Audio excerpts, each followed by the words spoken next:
नमस्कार, आदाब। आप देख रहे हैं बात मुद्दे की। मैं हूं रिजवान अहमद सिद्दीकी। 3 तलाक के मुद्दे पर बहस जारी है। इस पर जमकर राजनीति हो रही है। उत्तर प्रदेश चुनाव में बीजेपी ने इसे मुद्दा भी बनाया था, लेकिन शनिवार को पीएम मोदी ने कहा इस मुद्दे का राजनीतिकरण नहीं किया जाए।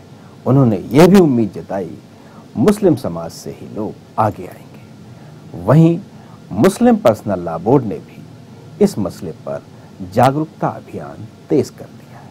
उत्तर प्रदेश के मंत्री स्वामी प्रसाद मौर्य के बयान ने विवाद खड़ा कर दिया है। 3 तलाक का राजनीतिकरण कौन कर रहा है? मसला न्यायालय में विचाराधीन है, तो इसे हवा क्यों दी जा रही है? यही है हमारा आज का विशेष 3 तलाक ना करें राजनीतिकरण।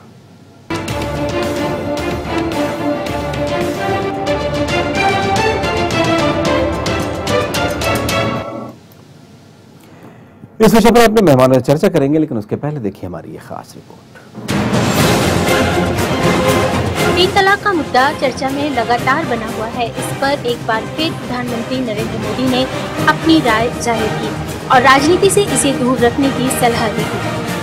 मोदी ने 3 तलाक मुद्दे को विधवा विवाह से जोड़ते हुए राजा राम मोहन राय को याद किया। प्रधानमंत्री ने इसे अप्रासंगिक परंपरा करार देते हुए मुस्लिम समाज में भी आधुनिक व्यवस्थाओं के विकसित करने के प्रति आशा जताई।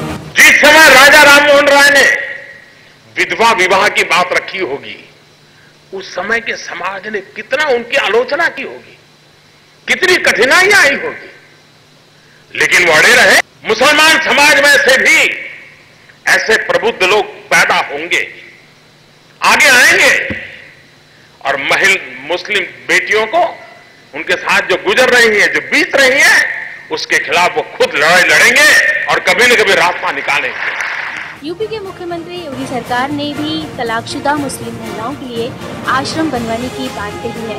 मुख्यमंत्री ने तलाक दी गई महिलाओं और उनके बच्चों के रहने खाने की व्यवस्था करने की बात कही है, जहां उनको सिलाई कढ़ाई भी सिखाई जाएगी और बच्चों की पढ़ाई का जिम्मा भी सरकार ने लेने की बात कही है। तो वहीं all India Muslim personal law board ने भी एक खास बैठक के बाद कुछ बड़ी घोषणाएं की, जिसमें पति पत्नी के बीच का अनबन का निपटारा परिवार के बुजुर्गों की मौजूदगी में करने की सलाह दी है। उसके बाद भी हल नहीं निकलने के बाद फिर शरई के तरीके से 3 महीनों के दरमियान टुकड़ों में 3 तलाक देकर शांतिपूर्वक अलग होने की सलाह दी है। तो वहीं गैर शरई तरीके से तलाक देने वालों का सामाजिक बहिष्कार करने का आह्वान भी किया गया है। तो हम सुप्रीम कोर्ट भी पहुंचे थे। हम चाहते हैं कि 3 तलाक का जो मसाइल है इसको ख़त्म होना चाहिए, और जो कुरान के हिसाब से जो तलाक का मसाइल कुरान के हिसाब से जो चल रहा है वो कुरान के हिसाब से होगा तो बेहतर होगा। जहां एक और 3 तलाक मसले को शांति से सुलझाने की कोशिशें सामाजिक राजनीतिक स्तर पर जारी हैं, तो वहीं कुछ लोग गैर जिम्मेदाराना बयान देकर विवादों और बहसों को छेड़ने में देर नहीं कर रहे हैं। ऐसा ही कुछ बयान हाल ही में बीजेपी में शामिल हुए कैबिनेट मंत्री स्वामी प्रसाद मौर्य ने दिया। तलाक का कोई आधार नहीं, कोई अपनी हवस को पूरा करने के लिए लगातार पत्नियां बदलते रहने का काम करे, अपने ही बच्चों को, अपनी ही पत्नी को सड़क पर भीख मांगने के लिए मजबूर कर दे। और जितनी भी रिपोर्टें आप उठा के देख लें, तमाम रिपोर्टें इस बात को साबित करती हैं कि एक से ज्यादा शादी का ट्रेंड अगर किसी कम्युनिटी में सबसे कम पाया जाता है तो वो मुसलमानों में सबसे कम पाया जाता है। मैं समझता हूँ कि एक जिम्मेदार पद पर रहकर इस तरह की बात करना मौर्य साहब को उचित नहीं लगता है। देश में 3 तलाक को लेकर केंद्र सरकार और मुस्लिम पर्सनल लॉ बोर्ड के बीच विवाद थमने का नाम नहीं ले रहा है। भारत में भले ही इसे खत्म करने पर बहस चल रही हो, पर पड़ोसी देश मिस्र, बांग्लादेश, अफगानिस्तान, ईरान सहित 22 देशों ने 3 तलाक पर प्रतिबंध लगा दिया है। लेकिन हमारे देश में अभी भी इस पर चर्चा परिचर्चाओं का दौर चल रहा है। News desk, news world.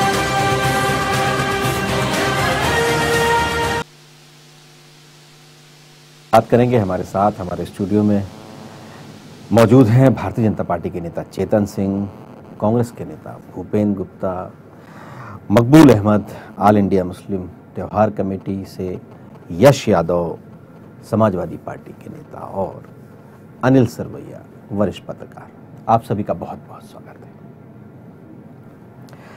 क्या कहेंगे चेतन जी, शीर्ष नेतृत्व की आज ही नसीहत, और मंत्री जी नए नए आए हैं पार्टी में, उन्होंने न जाने क्या क्या कह दिया। पार्टी ने पहले भी बहुत साफ स्टैंड किया था कि हम किसी समाज में विघ्न खड़ा करने की कोशिश नहीं कर रहे हैं, बल्कि हम इस हिंदुस्तान के एक समाज में समानता का अधिकार दिलाने की बात कर रहे हैं। और निश्चित रूप से तब भी पार्टी इस स्टैंड पर कायम थी कि यह लड़ाई मुस्लिम समाज के लोगों को लड़नी है, उनके माताओं बहनों को लड़नी है, उस समाज के लोगों को आगे आना पड़ेगा। और जो लोग भारतीय जनता पार्टी पर उत्तर प्रदेश के चुनाव में भी लोगों ने आरोप लगाए कि भारतीय जनता पार्टी ट्रिपल तलाक के आधार पर कहीं ना कहीं मुस्लिमों में वर्ग भेद करके इसका कहीं ना कहीं चुनावी रूप से फायदा उठाना चाहते हैं, मुझे लगता है आज माननीय प्रधानमंत्री जी ने जो बातें कही हैं निश्चित रूप से बहुत साफ है। और ये तो रिजवान जी हमारा इतिहास रहा है कि हिंदुस्तान की धरती पर जब अगर अध्यात्म की अगर आवश्यकता महसूस हुई तो निश्चित रूप से आध्यात्मिक गुरु हुए।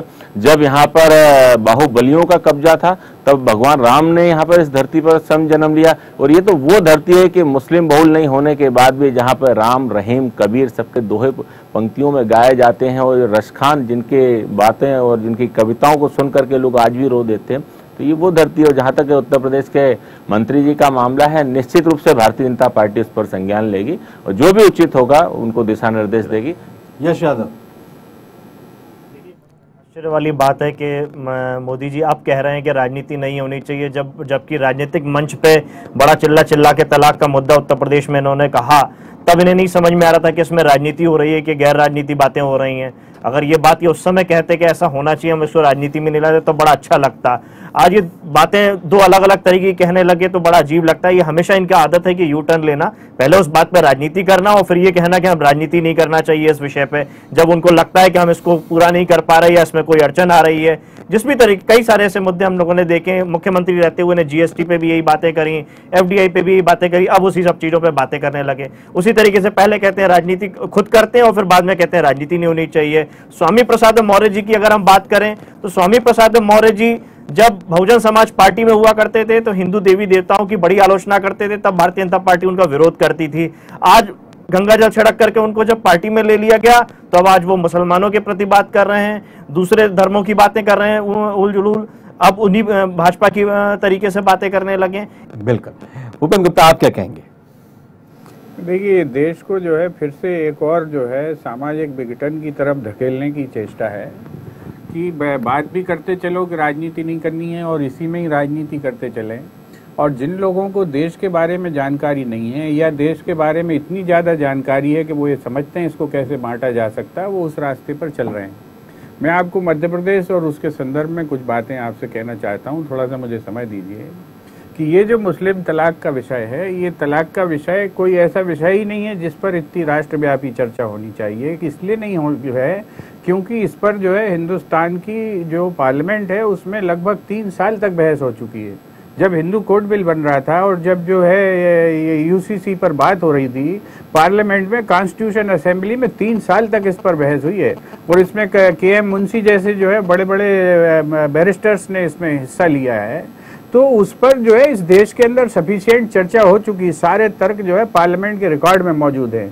आज मैं आपसे कहना चाहता हूँ कि जो भी तलाक का मामला है इस्लाम के अंदर, वो मामला कज्जियात से जुड़ा हुआ है। काजी फैसले करता है, काजी उसको जो है तामील करवाता है। जब काजी किसके अंडर में रहता है, उसकी तनख्वाह सरकार बांटती है। अगर जो है सरकार ये देखती है, जानती है कि कोई काजी गलत फैसले ले रहा है और वो शरीयत के हिसाब से फैसले नहीं ले रहा है, तो उसमें सरकार को दखल देनी चाहिए। वो आपका सरकारी मुलाजिम है, कर्मचारी, उसकी तनख्वाह आपके यहाँ से खजाने से जाती है।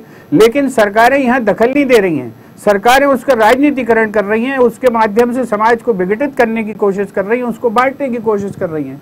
क्या कहेंगे मकबूल है? सही बात तो ये है कि ये मुद्दा जो है तलाक का जो मुद्दा है, वो पहली बात तो ये है कि पीएम मोदी साहब को उठाना ही नहीं चाहिए। तलाक चूँकि एक मुस्लिम्स का एक इस्लामी कानून है और कुरान के मुताबिक जो है वो तलाक का होना, तलाक जो है वो जायज़ और गैर सामाजिक बुराई ही है। मतलब ये जायज़ भी है और समाज में सबसे बड़ी बुराई मुस्लिम धर्म की सबसे बड़ी निंदनीय भी है, उतना ही निंदनीय भी है, बुराई है ये। तो इस बुराई को समझने के लिए सिर्फ हमें समझना है, बाकी दूसरे किसी भी इंसान को। पीएम मोदी यही तो आज कह रहे हैं कि समाज के अंदर से ही लोग निकलेंगे, पैदा होंगे, अभी उम्मीद है पैदा होंगे समाज के अंदर ही लोग। लेकिन तो इनको ये अपने यहाँ भी देखना चाहिए कि हम, जैसे मैं उदाहरण के तौर पर आपको फिल्म इंडस्ट्री के धर्मेंद्र जी को लेता हूँ, मेरा भागीरथ प्रसाद को लेता हूँ। मुझे लगता है कि हम विषय से कहीं बाहर चले जा रहे हैं। दूसरे समाज में क्या कमियां हैं, क्या खराबियां हैं, भाई उस पर बहस नहीं हो रही है। ये बात तो हम कर सकते हैं। विवाह एक्ट बना है, मेरा यही कहना है मकबूल अहमद, मेरा यही कहना है कि दूसरे समाजों में क्या कमियां हैं, क्या खराबियां हैं, उस पर सुधार पर बहस क्यों नहीं हो रही है, ये सवाल तो लाजमी है।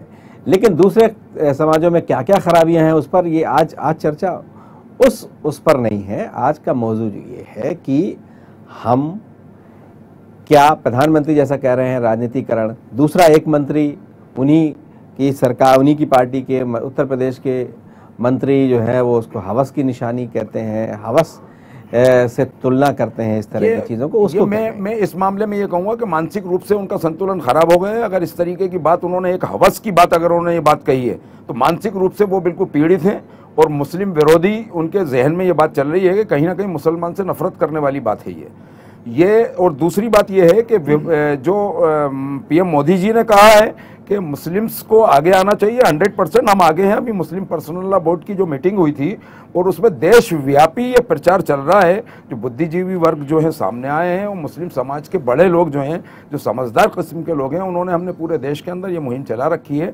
और तलाक को पूरी तरीके से समझाने की कोशिश की है। हमने जहाँ तक मेरी मालूमात है पूरे देश में, पूरे प्रदेश में तकरीरें शुरू हो गई हैं इस पर कि औरत के हुकूक क्या है, मर्द के हुकूक क्या है और तलाक क्यों नहीं देना चाहिए और क्या किस तरह के रास्ते निकाले। ये मैं अभी लेकर आया हूँ, ये हमने इस तरीके के पर्चे छपवाकर जो है पूरे शहर में, पूरे प्रदेश में, ये हमने एक घर में पहुंचाए हैं कि तलाक से जो मामला जो बिगड़ता है वो तलाक क्या होता है, उसे हम समझाने की कोशिश की है। जनरली तलाक जो है वो कुरान को सही तरीके से लोग समझ ही नहीं पाए कि तलाक में कितनी परेशानी है, कितनी नाराजगी है और कितने घर बिगड़ जाते हैं। तो ये हमने उनको समझाने की कोशिश की है पर्चों के माध्यम से, तकरीरों के माध्यम से, और हम अपना प्रयास कर रहे हैं। मोदी जी ने अगर ये बात कही है, और सही बात ये है कि इसमें सियासत नहीं होना चाहिए। बिल्कुल मकबूल, मैं आपको रोकूं। अनिल सर भैया, आप क्या कहेंगे इस मसले पर, जिस तरह से तरह तरह की चर्चाएं हो रही हैं और प्रधानमंत्री का बयान,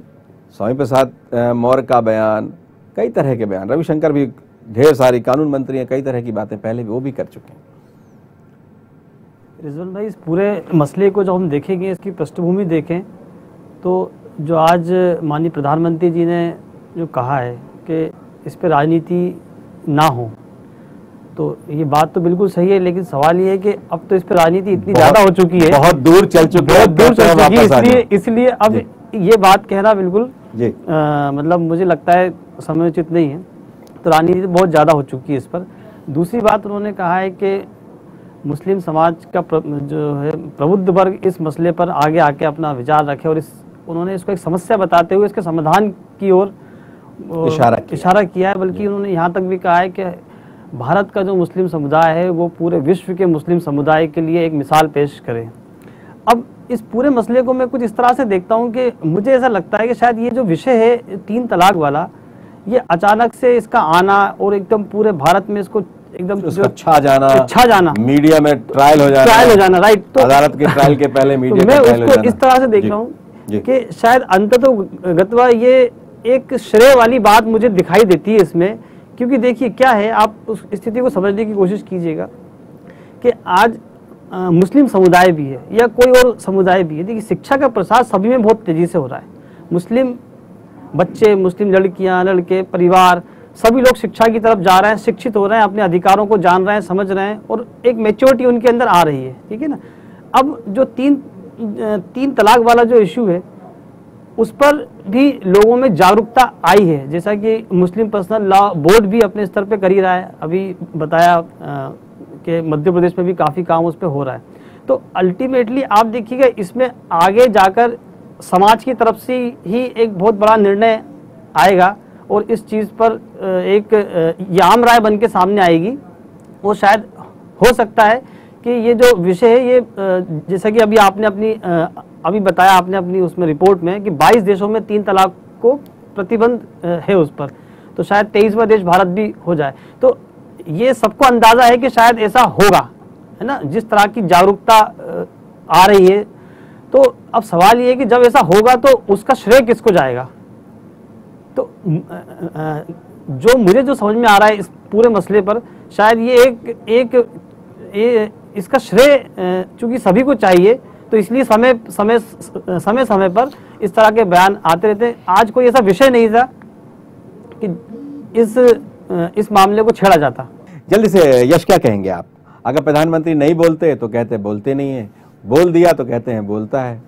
नहीं, प्रधानमंत्री जी बोलते तो बहुत है, 56 इंच का सीना नहीं 56 इंच की जुबान हो गई है उनकी। वो बोलते ज्यादा है, चाहे वो नक्सलाइट पे हो चाहे आतंकवाद पे हो, वो बोलने के अलावा कुछ काम नहीं कर रहे। बात है काम करने की, अगर वो काम करेंगे तो पूरा देश उनके साथ में। इसी बात के लिए प्रचंड बहुमत उनको उत्तर प्रदेश में भी मिला और देश ने भी दिया उनको कि ठीक है भाई, बहुत समय से एक मजबूत सरकार नहीं मिली, आप कह रहे हैं आपको मजबूती से हम सरकार दे रहे हैं, आप काम करके दिखाइए। लेकिन ये काम ना करके अपनी पार्टी वर्कर्स को देखिए, कानून मंत्री क्या कह रहे हैं, इनके कैबिनेट मंत्री उत्तर प्रदेश में क्या कर रहे हैं। पहले अपने लोगों को तो संभाल लेंगे, तब दूसरे समुदाय को संभालने की बातें कर रहे हैं। ये करके दिखाने के लिए बात करें तो एक अच्छे प्रधानमंत्री की योग्यता रहेगी, अन्यथा जुमलेबाज इनका नाम पड़ चुका है, वो जुमलेबाज की तरह पहचाने जाएंगे।